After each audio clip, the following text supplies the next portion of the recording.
আসসালামু আলাইকুম। জাওয়াদ আবরারকে নিয়ে করা আমাদের এর আগের ভিডিওর একটা অংশ দিয়ে শুরু করতে চাই এই ভিডিওটা। সেখানে একটা বিষয় আমরা দেখিয়েছিলাম আপনাদেরকে, সেটা হচ্ছে কাভার অঞ্চলে একটা ফিল্ডার রাখলে সেই জায়গাটাতে চতুর্থ বা পঞ্চম স্টাম্পের বলে জাওয়াদ আবরারকে কিভাবে ডট বলে বেঁধে রাখা যায় বা কিভাবে তাকে একটু ডিসিপ্ট করা যায় পাওয়ার প্লের পরের অংশটাতে। সেই ভিডিওটা আপনারা দেখতে পাচ্ছেন। আসলে এর আগের দিন আমরা আফগানিস্তানের সঙ্গে তার একটা স্ট্রাগলিংয়ের জায়গা ছিল যে কাভার অঞ্চলে ওই জায়গা থেকে রান বের করতে পারছেন না। এবারে শ্রীলঙ্কার সঙ্গে ম্যাচটাতে জাওয়াদ আবরারের আউট হওয়ার জায়গাটা একটু দেখতে চাই। জাস্ট পাওয়ার প্লেটা শেষ হয়ে গেছে, তার ইমিডিয়েট পরের ওভারে কাভার অঞ্চলেই কিন্তু ক্যাচটা দিয়ে এসেছেন জাওয়াদ আবরার। এখন এই যে জাওয়াদ আবরারের বিষয়টা, যেটা এর আগের দিন আমরা বলছিলাম যে পাওয়ার প্লের পরের সময়টাতে এই যে কাভার অঞ্চলের এই জায়গাটাতে তাকে বেঁধে রাখাটা যায়, তার আগে সেটা যায় না কেন? তার আগে যায় না কারণটা হচ্ছে তার আগে জাওয়াদ তার টেকনিকের পূর্ণ ব্যবহারটা করেন সাহস নিয়ে।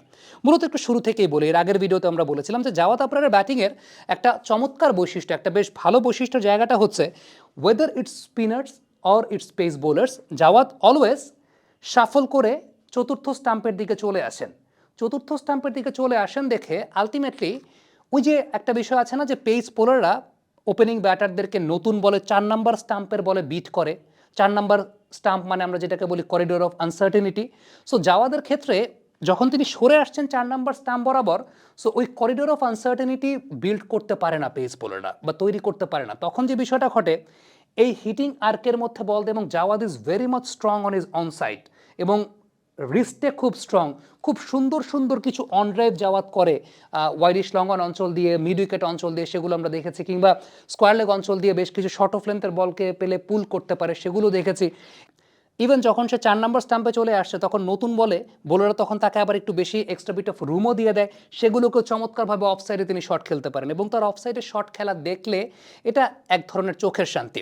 দেখেন, আমি একটা ওভার বলি, সেটা হচ্ছে এই ম্যাচে শ্রীলঙ্কার সঙ্গে ম্যাচে পাওয়ার প্লের জাস্ট ইমিডিয়েট আগের ওভারটাতে জাওয়াদ আবরার স্পিনারকে 3টা straight down the ground shot খেলেছেন, ব্যাক টু ব্যাক 3টা shot straight down the ground. এই জায়গাটাই জাওয়াদ আবরারের ব্যাটিংয়ের একটা অন্যতম বড় বৈশিষ্ট্যের জায়গা, যেটা আমরা সাইফ হাসানকে দেখি। সাইফ হাসান কিন্তু very much strong when straight down the ground is concern, অর্থাৎ স্ট্রেইট ভি জোনে লফটেড শট খেলার ক্ষেত্রে। ইভেন জাওয়াদকে আমি একটা শট দেখলাম যে এক্সট্রা কাভার অঞ্চল দিয়েও সরে এসে মোটামুটি ফোর্থ বা ফিফথ স্টাম্পের বল এক্সট্রা কাভার অঞ্চল দিয়েও হাওয়ায় ভাসিয়ে মেরেছেন, 1 বাউন্স 2 বাউন্সে বল সীমানার বাইরে চলে গেছে। এখন এই যে শটগুলো আমার কাছে যেটা ব্যক্তিগতভাবে মনে হয় যে যখন পাওয়ার প্লেটা চলে প্রথম 10 ওভারের সময়টা জাওয়াদ খুব হাত খুলে এই শটগুলো খেলেন।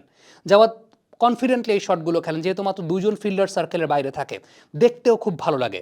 বাট যখন পাওয়ার প্লে শেষ হয়ে যাচ্ছে ওই সময়টাতে হয়তোবা একটা মেন্টাল ব্যারিয়ার কাজ করে, একটা মেন্টাল ব্লক কাজ করে। ওই সময়টা হয়তোবা চিন্তা করেন যে একটু সেফ ক্রিকেট খেলাটা খুব জরুরি।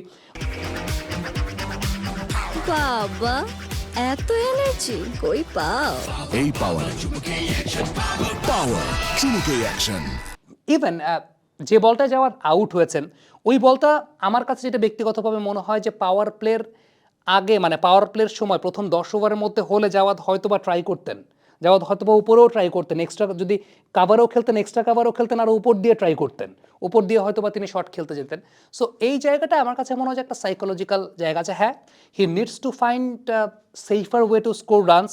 পাওয়ার প্লের পরে ওই ধরনের বল নিচেও অফ ড্রাইভ করে মিড অফ অঞ্চল থেকে বা লং অফ অঞ্চল থেকে সিঙ্গেল বের করা, সেটাও একটা জায়গা। আমরা বিরাট কোহলিকে ইন রিসেন্ট টাইমসে দেখেছি সাউথ আফ্রিকার এগেনস্টে তিনি এইভাবে ডিল করেছেন।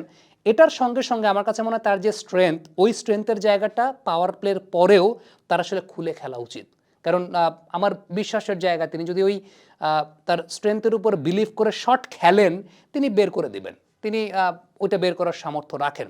সো এই জায়গাটা ছোট্ট একটা টেকনিক্যাল জায়গা আমার কাছে যেটা ব্যক্তিগতভাবে মনে হয়েছে, সেটা হচ্ছে যে যেহেতু তার ব্যাটিংয়ের বৈশিষ্ট্যটা এরকম সরে আসছেন, সো আলটিমেটলি 4 নম্বর বা 5 নম্বর স্টাম্পের বলে খুব বেশি রুম কিন্তু তিনি পান না to play the cover drives, এই কাভারের ফিল্ডারকে বিট করার জন্য। সো এই জায়গাটায় খুব ইম্পর্টেন্ট, যদি কাভারে আপনি খেলেন মাথার উপর দিয়ে উড়িয়ে মারেন। সো এখানে খুব ইম্পর্টেন্ট সেটা হচ্ছে যদি আপনি কাভারের উপর দিয়ে খেলেন সেটা ওপর দিয়ে খেলেন অথবা লং অফের উপর দিয়ে খেলেন, যেটা জাওয়াদ মূলত পাওয়ার প্লের সময়টাতে করে। এক্ষেত্রে যে বিষয়টা ঘটে সেটা হচ্ছে যে পাওয়ার প্লের পর এই জায়গারই বল কাভারেই খেলতে চায়। এর আগের দিন আমরা দেখেছিলাম যে কাভারে খেলতে গিয়ে রান বের করতে পারে নাই। আজকে দেখছি যে কাভারে খেলতে গিয়ে আসলে ক্যাচ উঠিয়ে দিয়ে এসেছে। So he needs to find the alternate ways, কারণ এটা ইন্টারন্যাশনাল ক্রিকেট বা এই পর্যায়ের ক্রিকেটে আসলে সবাই প্লেয়ারকে নিয়ে অ্যানালাইসিস করে। এর আগের দিনও দেখা গেছে, আজকেও দেখা গেছে ওই কাভার অঞ্চলে ফিল্ডারটাকে একটু সামনে নিয়ে আসা হয়েছিল, কারণ এটা সবাই আইডেন্টিফাই করতে পেরেছে যে পাওয়ার প্লের পর ওই জায়গাটাতে তাকে ডিস্টার্ব করা সম্ভব বা ওই জায়গাটাতে তাকে ডিস্টার্ব করা যায়। So he needs to find alternate ways to score runs, more safer ways to score runs, এবং সেটা অবশ্যই কোচিং প্যানেল তাকে হেল্প করবে বলে আমার বিশ্বাস। কমেন্ট বক্সে আপনাদের মন্তব্য মতামত জানতে চাই।